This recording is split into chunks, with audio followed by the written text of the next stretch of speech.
physicien nucléaire, et Anne-Laure Barral, spécialiste environnement de France Info. Le nucléaire, enjeu politique, comme on l'évoquait en première partie, avec aujourd'hui un chef de l'État qui semble être devenu le défenseur en chef du climat. Et c'est d'ailleurs au nom de ça qu'Emmanuel Macron recule aujourd'hui sur le nucléaire. Anne-Laure Barral, quel est le raisonnement en fait du chef de l'État? Il reprend des arguments que Nicolas Sarkozy avait pris avant aussi. Le nucléaire, pour produire de l'électricité, c'est mieux que le charbon, parce qu'effectivement, en production, le nucléaire n'émet pas de CO2, contrairement à une centrale à charbon. Et donc, il dit que c'est pour ça que baisser la part du nucléaire dans le mix électrique à 50%, comme nous y engage la loi de transition énergétique qui a été votée il y a seulement 2 ans, en 2025, il dit que ce ne sera pas possible au nom de l'urgence climatique, parce que sinon, ça conduira à rouvrir des centrales à charbon. Alors là, c'est un point plus discutable. Ça sera au détriment de la fermeture. C'est discutable le fait de rouvrir des centrales à charbon parce qu'on ne baisse pas la part du nucléaire. Mais en revanche, l'argument, c'est de dire trop rapidement, ça n'est pas une bonne idée. Et d'abord, moi, ma priorité, c'est le climat. Donc diminuer trop vite la part du nucléaire, mauvais pour le climat. Est-ce que cet argument est audible aujourd'hui pour vous, Bernard Laponche? Alors, c'est un argument stupide à plusieurs niveaux. Le premier niveau, c'est que la question climatique est mondiale. Au niveau mondial, le nucléaire ne représente pas grand-chose. Il représentait 18% de la production d'électricité il y a 20 ans. On en est à 10%. Donc il représente beaucoup pour nous en France, mais pas au niveau mondial. C'est ça. Si j'arrête demain matin, le monde ne s'en apercevra pas, sauf un pays, la France.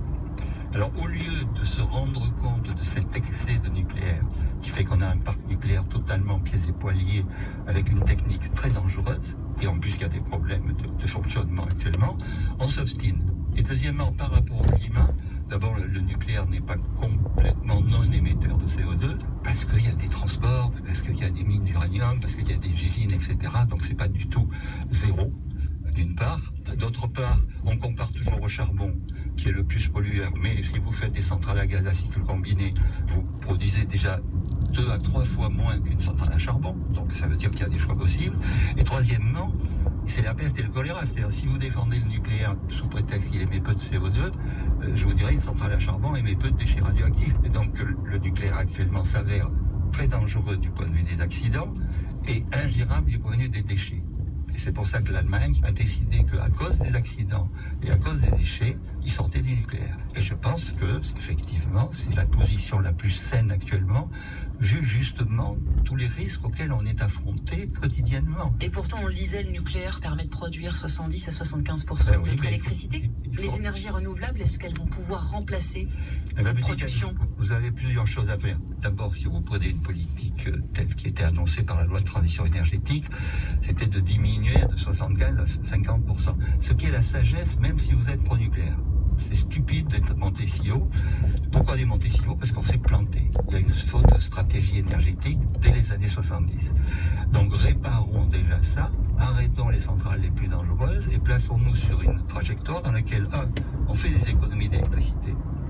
Et deuxièmement, on peut remplacer, on le sait, si on diminue la consommation, le nucléaire par les énergies renouvelables. Il y a plusieurs scénarios, dont celui de l'ADEME, qui disent que c'est possible. Consommer moins d'électricité, c'est pas vraiment le scénario qu'on nous propose en ce moment, Anne-Laure Barral, avec les voitures électriques et... Les prévisions de consommation d'électricité, y compris d'agents comme RTE, qui est une ancienne filiale d'EDF, prévoient une consommation plutôt stable. Mais Bernard Laponche a raison, de prendre le nucléaire pourra pas être remplacé par le renouvelable. C'est un débat stérile tant qu'on ne voit pas le troisième aspect de la loi de transition énergétique, qui était une division par 2 de notre consommation d'énergie. Alors certes, on consomme encore beaucoup de fossiles, de pétrole pour faire le plein dans nos voitures, de fuel et ces choses-là. Et l'électricité, est-ce qu'elle doit baisser aussi la consommation d'électricité en France si on ne s'accorde pas sur une baisse de la consommation d'électricité en France, c'est sûr que ça restera toujours aussi stérile de dire toutes nos centrales nucléaires ne pourront pas être remplacées par des éoliennes, sinon il faudrait les multiplier par 150. Merci à tous les deux. Le mot de l'info, c'était nucléaire. Merci à vous, Bernard Laponche, physicien nucléaire, et Anne-Laure Barral, spécialiste environnement à France Info. Et merci à vous, Lucie Barbarin.